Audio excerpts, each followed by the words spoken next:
Hi guys, welcome back to another week of e-commerce marketing chats with myself, Charles, and Jimmy. Jimmy, how's it going, mate?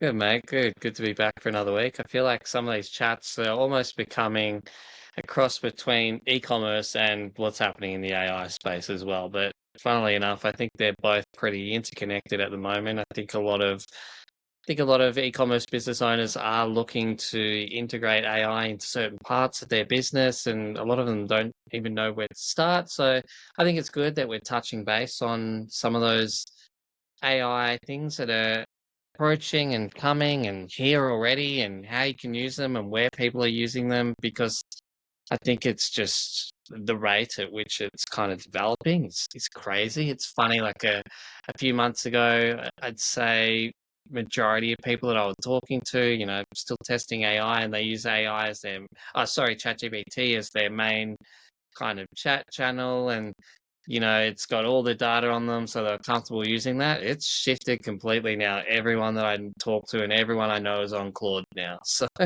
it's Yeah, yeah, it's one of those things when people ask, oh, which is the best AI platform to use? Like, it's very hard to answer, because depending on when you're listening to this, if it's a couple of months down the track, the answer may have changed completely. So I will say at this moment in time, I think Claude is winning the race in terms of um, marketers and people looking to automate tasks. I think it's a long way ahead of ChatGPT at the moment, but there's still there's still it's still coming. Like, OpenClaw is kind of got acquired by OpenAI, but we haven't really seen that jump yet, for them integrating it into their own software.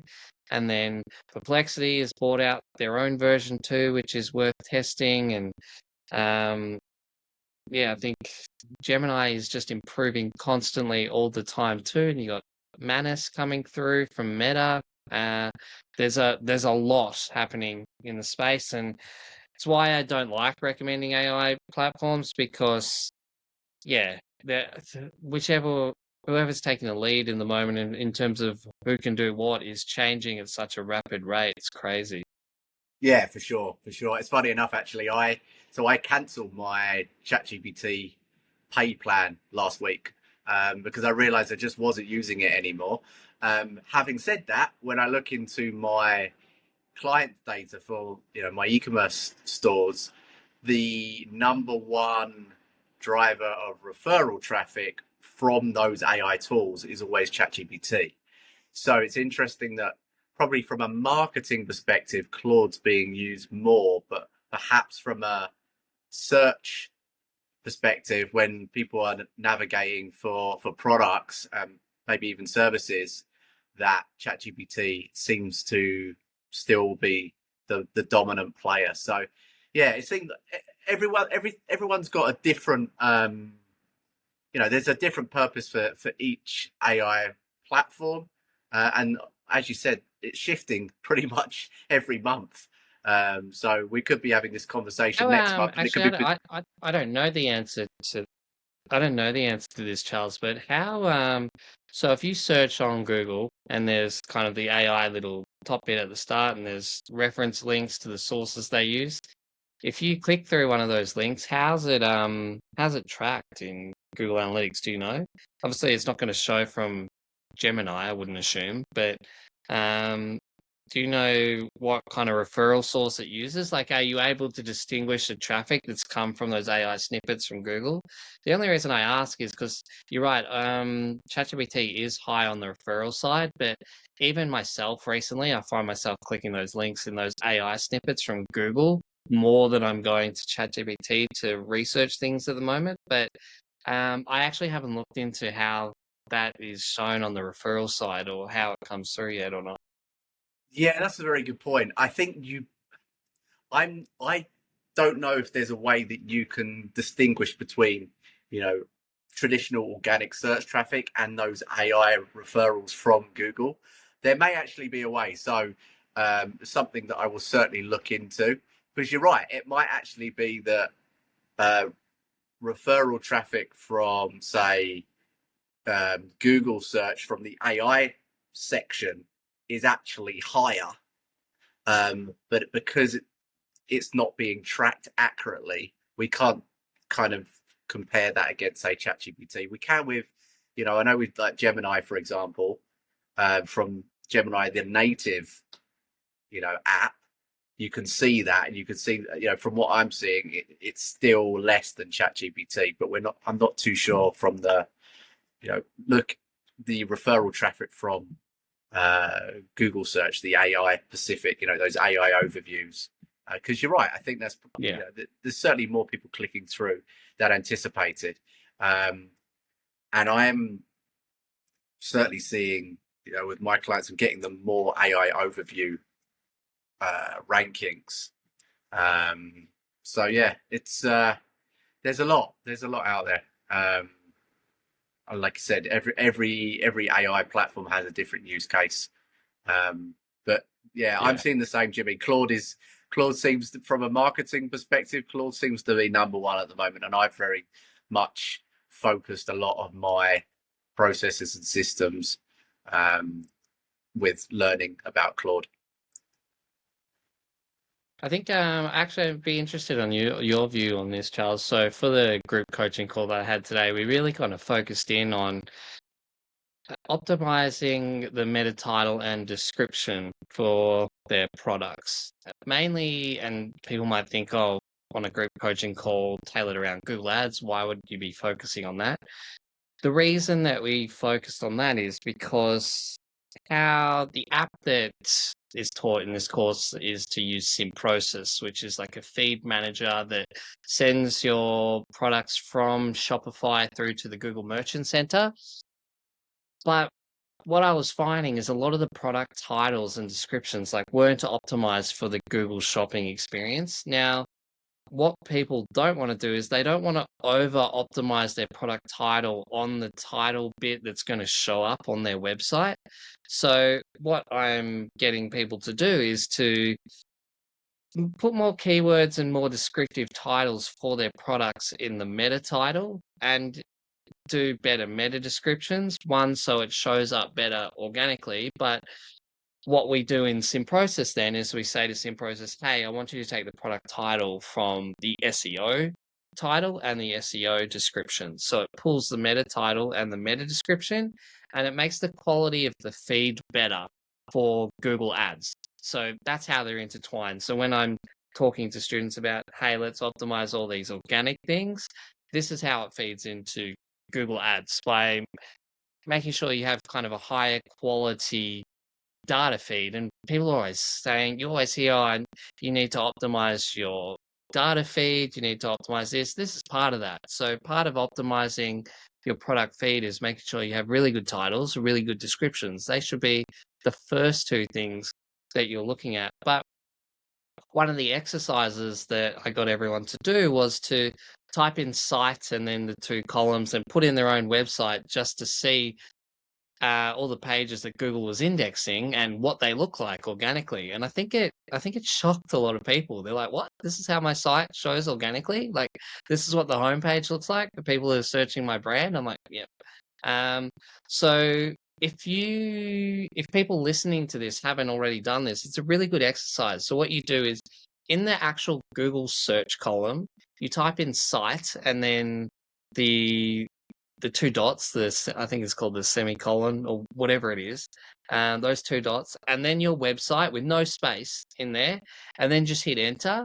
And when I say your website, so it might be Nike.com. So it'd be site colons Nike.com, no space, hit that into Google, and then Google will show you every single page that it's indexing for your website. And we almost do this as a health check. And then if you want to bring up your focus products or whatever, and you don't want to scroll through the whole pagination of every index that it's got, you can type in site again with the two semicolons, your site space, and then type in the keyword, and it'll bring up every page on your website that has that keyword in it, which is another way to see, hey, how are all my pages for this keyword indexing as well? So this probably plays into your space, I'd say, Charles, more than mine, but it's kind of the exercise that I've got them doing just to see how, like, if it's not showing up organically in Google, then it's probably going to be pretty average data going to their product feed as well.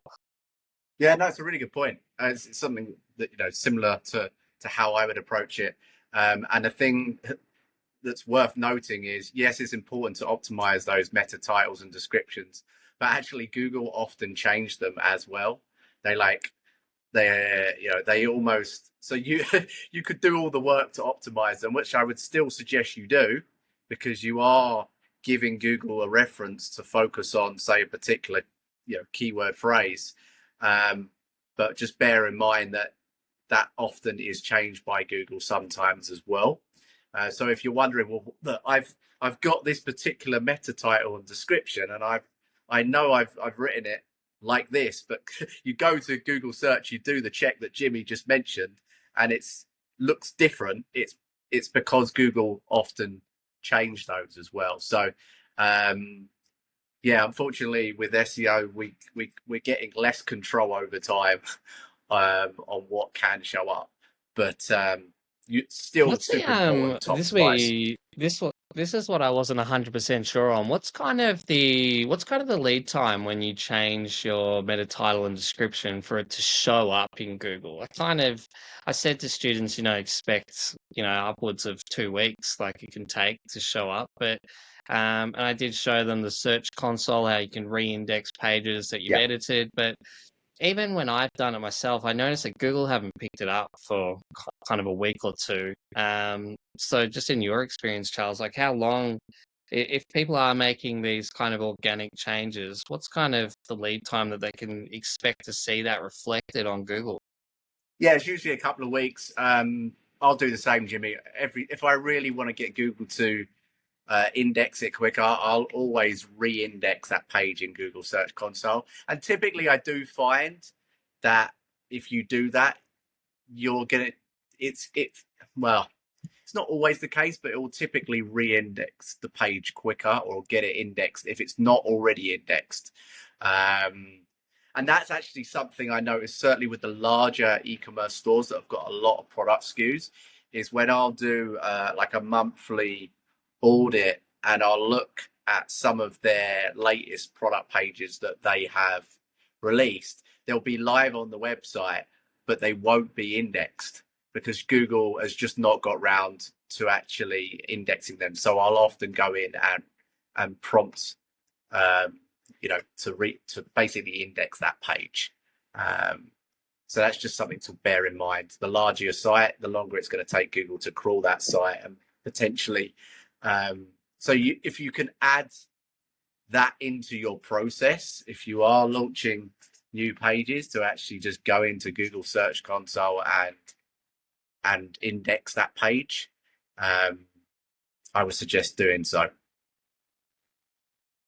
Yeah, it makes sense. So just yeah, and like I feel like I've talked a lot about organic stuff today, but it's just scratching the surface for organic stuff in the hope that it's going to impact things for them on the paid side. But it's one of those discussions you get asked a lot, like how can SEO and PPC work together, because they're both kind of on different spectrums, they do different things. But this is where you can work together, like having a good process for product titles and meta descriptions, sharing data on the paid side on the kind of the keywords that are coming through on search that can be replicated in organic, even something simple. Like I was talking to someone about this the other day. It was like a hydrolyte product and whether to use zero sugar or sugar free in the title. So what we looked at was first we looked at the Google Keyword Planner to find out what search more: electrolytes no sugar, or electrolytes zero sugar, or electrolytes sugar free. Turns out electrolyte sugar free is searched like 7 times more than the other two combined. So it's like, okay, well, that's what's going in the product title now. So, but it's little things like that, and I don't think people realize kind of the impact doing that can have, especially if you've got a niche product and you're missing out that little descriptive keyword that the people are actually searching for. Because even spoke to another business owner today and I saw their product titles. I'm like, I have no idea what any of this means because they've used kind of abbreviations and acronyms in the title, and it makes sense for them because they understand the industry. But if you name your products like that, you're only ever going to get purchases from people in the industry that understand exactly what you just put. So you're kind of cutting yourself off to an audience that is looking for your product but have no idea what you're talking about in your product title when you're using these acronyms, basically. Yeah, no, absolutely. Yeah. I mean, that's where keyword research comes in, and it's fundamental. You can't, um, you need to know what people are actually searching for. Otherwise, the only time you're really going to drive traffic is probably from people that already know who you are, or like I said, people who are within the industry. Or you're running, even with paid ads, you're going to need to target the right keywords. So yeah, super important, super important. And I've certainly come across that Yeah, before. this particular one that I was referencing, it was like in the building industry, and it was like a 4-letter acronym that I'd never heard of ever. And I just said, but he said to me, "Oh, I'm going through and changing all these now because I realized that no one knows what it means." I was like, "Yeah," but him saying that, like he was aware of it, but there's so many business owners that just aren't aware of it at all. And even when I'm watching other podcasts and stuff, if I'm like a first time listener to that podcast or that particular industry or whatever, and I hear an acronym and I have no idea what it is, they've like almost lost me straight away because I have no idea what they're talking about. So we try not to do it here, and if I hear us talking in acronyms, I try to at least explain what they are. But yeah, you definitely can't do it in your product titles for your website because if someone's searching for your product, you want them to understand exactly what it is before they even get there. So yeah, another good tip for your product titles. But yeah, there's so much. The reason I'm big on optimizing your product feed at the moment is I just think AI is going to use more and more of that data, and the more comprehensively you can fill out your product feed, the better. I think it's going to become a lot easier because I'm actually I'm testing some things at the moment with Claude, which can optimize like thousands of products in your product feed via AI. So it will fill out all those missing categories and the missing labels that you've got across thousands of products for different things. But yeah, it's something that is going to become a lot more important, I think, especially with this AI wave, because the AI is going to have so much information that it can reference. If you've got all the data in there and it's accurate and it's referenced well, it's going to give you a leg up on everyone else. Yeah, no, I couldn't agree more. I think, yeah, like we keep talking about AI, don't we? But it is super relevant right now. You know, even even in the last week, I've been going through and I've been using schedule tasks in Claude Cowork, um, and like there's just so many things probably within your business which you can systemize and automate. Um, one thing that I've started to do as well is I've set up like Claude Cowork to run a weekly report on my clients' competitors. So every week I get a report on Monday morning of some key metrics regarding, say, SEO, social media presence, any new pages that they've released, any new blogs. So, it gives me an opportunity to see what my competitors or what my clients' competitors are doing. And you as someone that listening into this podcast can do the same. If you're running an e-commerce store and you know who your top competitors are, you've got all that data and you can get ahead of the competition, and see where your strengths are and where your weaknesses are. Because I think most stores, yes, it's important to focus on your own product and deliver a good service, but it's also you're not operating in your own like one in a market. You're operating against other people, and there's other competitors in your space. So if you can take inspiration and you know see how your competitors are doing, then you can spot those opportunities easier than ever now with AI. I think that's a good point, and a lot of people hear that, they need to be using AI, but they don't know where to start. And I think what a lot of them are missing too are just those real world examples of how people are actually using it. So, I mean, you just provided the perfect one, Charles. You just explained perfectly how you're using Claude Cowork to do competitor research. So that's one thing that anyone listening to this could go and implement tomorrow. Just and if you're not sure how to, this is a thing. People don't know how to do it. They're like, oh, I don't know how to do that. You literally go to Claude and you say, I want to do this. How do I do it? And it will Yeah. explain to you exactly how to do it. There's no excuse. Like the Claude, anything that you can't do, it will explain to you step by step exactly how you need to do it. And it's like I think the service industry, everyone's like, oh, SEO's dead, SEO this or PPC's dead, the AI is taking over. I think it will eventually. Like I'm a Google Ads manager, and I've seen what's coming, and it's pretty insane. I think the people in the industry that are leveraging it will do really well.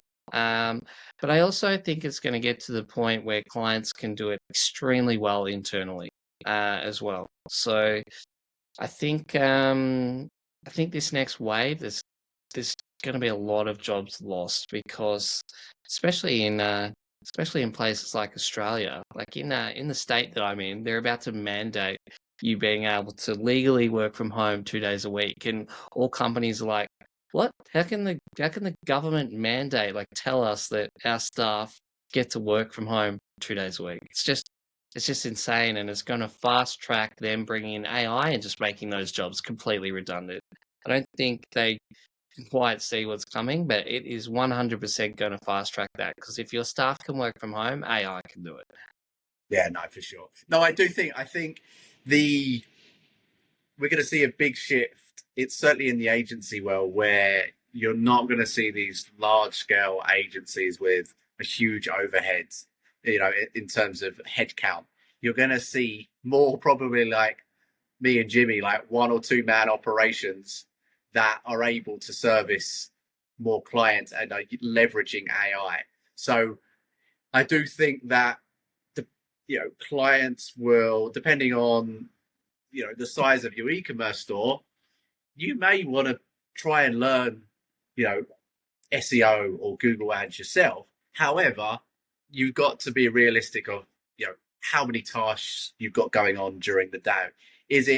Does it make more sense to hire someone like Jimmy, who's got 10 years of experience, plus has now got that AI knowledge, skill set on top of that, that's going to be able to get faster results quicker, that you can trust to hand off, and you've allocated that budget already, you're making good money. That probably makes more sense for that type of e-commerce store owner.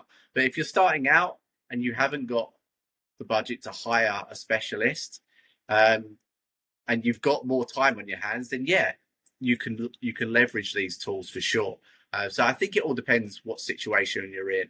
And for me, Yeah. I personally, think there's a Jimmy, little bit of a learning curve at the moment to get AI to get you to do those things, like manage a Google Ads account. I still think at the moment, there's a bit of a high technical barrier just to enter that with setting up everything on AI. I think that's going to be reduced significantly in the next couple of months. yeah, for sure, for sure. I think it. I still think it all depends on how good the inputs you give it, and how well you're able to then interpret the data to see if it's accurate or not. Because those are the two things that I'm seeing make the biggest difference in terms of the results that you can get from AI. So, yes, Yeah. yeah, that would be my opinion on it. I don't. Do I think that all marketing agencies overnight are just going to die out? No, I don't believe that. Oh, no. Um, No. so it's I think it'll be a gradual phase out, but yeah, I do think most agencies will be on the way out. I don't think it's going to be immediate. I think it'll be a gradual phase out. Um, But I'll give you an example of AI, something that I tested the other day, and how if you don't know what you're doing, it can go the wrong way. So, for example, I did a negative keyword analysis on a brand. There's about 500,000 keywords in there, and I ran this AI negative keyword analysis, and it looked great on the surface. So it's like, okay, add all these negative keywords. These are your competitors. You don't want to be showing up those. So I actually dived in and had a look at the competitor keywords that they wanted us to take out, and I ran all of them through the data. Those keywords that they wanted us to negative were actually running like a 17 return on ad spend on. Um, so this is where if you don't understand the data and you're just following AI blindly, it could probably have a pretty big negative impact. So straight away, you're just taking out this chunk of traffic that you've got like a 17 return on it, return on ad spend on. But if you're just looking at the data, how AI is presenting it, you're like, oh yeah, if someone's searching for my competitor, I don't want to be paying to show up for that. So I mean, that can be fixed with training the AI, but if you're just starting out and you're testing this stuff and you're following it blindly without the knowledge and experience behind you, there's a chance that it could go badly for you. Yeah, yeah, and also you're up against specialists that are leveraging AI. So yes, you will get some better results, and I say that in regards to, in my particular industry, SEO. Like it's player versus player. In that respect, you can get, yes, if you do certain things, you're going to get results, but equally you're up against someone who has got, a certain amount more of experience, and it just means it's a bit more of a learning curve. If you want to, do your own SEO, you've got to realize that you have to put the time and effort into it. That's all it is. Do you think you'd ever entertain entering a drop shipping business, Charles? Just to test Um, your AI skill, not your AI, your SEO on kind of a small scale store of your own? yeah, potentially, yeah. I think the fact that we're in the e-commerce space, it kind of makes sense to um, venture in at some point. Um, Yeah, yeah, I've been thinking about it myself a lot too. It's kind of like I've been working on other people's stores for, the last, I don't know, 13 plus years. It's like, oh, I wouldn't mind, like, I don't want to have a big store or anything like that, but I would just love like a little niche store that I could have as like my testing playground, basically. And yeah, I think I might put a little bit of effort into it in the second half of this year. And mainly to show people that it's possible. Like, hey, if you do all the basics and you do it well, this is what you can spit out. This is what you can do. yeah, no, definitely. And well, yeah, certainly if you know the SEO space becomes more challenging as companies decide that they want to leverage AI, then yeah, it's good to diversify your business and skill set. And Yeah. there's many times I've thought, well, why don't I use my skill set that I've helped other companies to build their businesses and do it for myself. Not to say as The anyone other listening. thing, the other thing that I've also considered is like, um, buying in to an already existing business and taking an equity share, and then using that to basically do everything that I wanted to do. My problem is I don't like logistics. So if I found a good partner that was really good on the logistics side, that needed help on the marketing side, that would be like a really good fit for me. So yeah, it's something that I've been kind of toying with as well, whether I might even do both. I might even just start my own little thing, but then get buy into an existing business that I can see is like well underserved on the marketing side, but the product's fantastic, that it's got potential. So yeah, a couple of different avenues that I'd probably look to explore in the e-commerce side. Because yeah, I love, like, don't get me wrong, I love seeing my clients' businesses skyrocket, but um I want one of my own that's going to skyrocket too. So. Yeah, for sure, for sure. Well, if there's any e-commerce stores listening in that need more help on the marketing side that are open to a partnership, me and Jimmy might be interested. Yeah, So reach out. reach out. Yeah, Yeah, reach out. you never know who's listed in. So good stuff. We might leave that as the final message. So yeah, just so it sticks in people's mind. If you are looking for marketing help in terms of offering equity share potentially, then yeah, reach out to Charles or I, and we'll see if it's a good fit. And yeah, but another good chat. There's a lot of things that people can implement, especially if you, just to recap the start of the episode, go into Google, type in sites in the colons and then your website, and then see how Google's indexing you. See if it's how you want it to be indexing you or not. Or I think it'll be pretty eye-opening to the things that you need to update on your own website to, one, make it look a lot better and get your website to stand out a little bit more. But yeah, and if you're going to test AI at the moment, the current recommendation is to jump in and test Claude. And yeah, I think it's pretty quick recap just from us about everything that's been happening in the space for us this week. But if you want to hear more, go check us out at e-commerce marketing chats on all the podcasting channels, and we have a Facebook group that we haven't commented in recently, but if you want to, if you comment in there, we'll definitely respond. It's at Shopify Marketing Secrets on Facebook. And then until then, we'll catch you guys next week.